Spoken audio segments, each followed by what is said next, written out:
Hello friends, how you doing? Day 552. Hope you're doing amazing.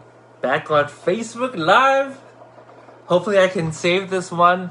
Yesterday I was not able to save it, so I'm going to keep this one a little shorter and see if I can actually save it. So, and then repost on on YouTube. Anyway, I want to come in and share with you, I sat in on a meeting by the Act2EndRacism Coalition. My friend Steven, part of the VPABC, he is the chair for the advocacy committee, and so he wasn't able to make it, so he asked one of us on the board to sit in, and I was able to do that. And it's quite amazing actually when I started to actually learn a little bit more about what they're doing and why they're doing that. They kind of formed a few years ago when the peak of anti-racism, hate crimes and all that stuff was happening, and so all these different groups, anti-hate groups around across Canada, were coming together and say, hey, we need to do something together. And so they created this coalition. And right now they're in the works of actually talking about what can we do to actually unite and collaborate and work together and towards moving this movement together.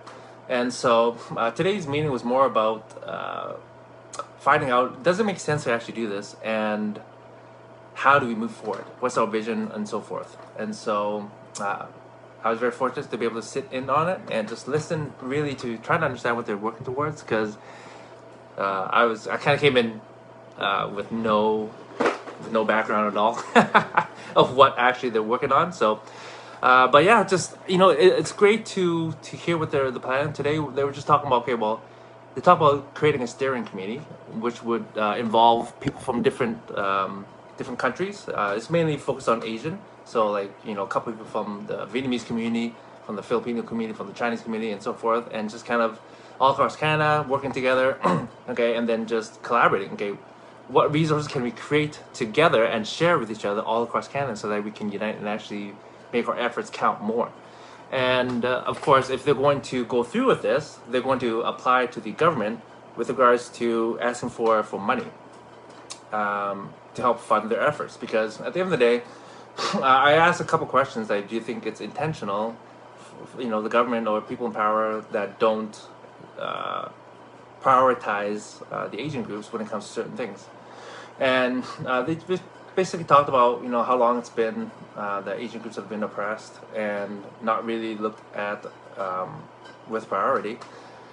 And so what they've always had to do was kind of just keep pressing until they're forced to basically look at the more minute details. And they talk about how a lot of times it's kind of just, if a group or groups kind of just wants to bring something to be addressed, they kind of just set a press release, right? Surface stuff, unless it's pressed upon them to actually take some action and look deeper into the details.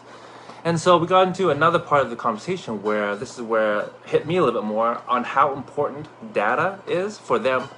When I say them, the government, to actually collect information on whether or not to fund these type of groups to actually go make an impact.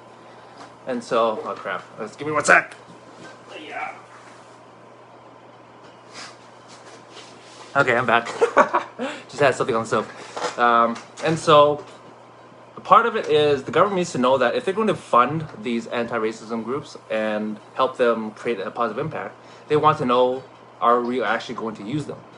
And so the other part of it is when Asians have been having these hate crimes and all these instances that happen, a lot of times they kind of just accept what happened. They don't want to deal with it anymore, and they don't report it. And so the government may think, oh, okay, well, we're funding this and there's no data to back it up, or it doesn't seem that it's actually being used in a productive way. Hence, that's why this coalition is trying to be put together so that they can actually work towards something and show the government that is actually needed and our voices need to be heard. And so, it's a very interesting conversation. Obviously, I can't cover everything. This is such a huge topic that it requires a lot of discussion back and forth. So I'm just sharing with you what was kind of discussed there. The last part of the thing that I'd like to kind of just leave you guys with is, if you guys or your loved one or friend or somebody, especially the older generation, you know, they really don't, they're not comfortable with reporting. They don't think it makes the difference because in the past it hasn't. So they're most likely not to report anything. So if you hear of anything, please report it, because we need those numbers to be able to have an impact on where resources go, and resources are required to make an impact, a positive impact, when it comes to ending racism and creating unity and collaboration. And so that's the one thing that I would like to leave with all of you guys, my friends, is when you when something happens to you or a loved one or a friend or anything, please report it, because the numbers make a difference. I realized that even myself, for the longest time, I maybe seen something or maybe something happened to me, and I just kind of brush it off. I don't think, whatever, right? But if I don't report it, then no actual change can happen. And so we live in a society where, you know, we have a government that needs the numbers to back up where they're going to put the resources. So so that's my call out to action, my action call. I'm not thinking right. It's a long meeting. My action call to all of you guys is, if you see something, please report it, because the numbers are needed. All right, friends, that's all I got today. I'll see you tomorrow. Love you all.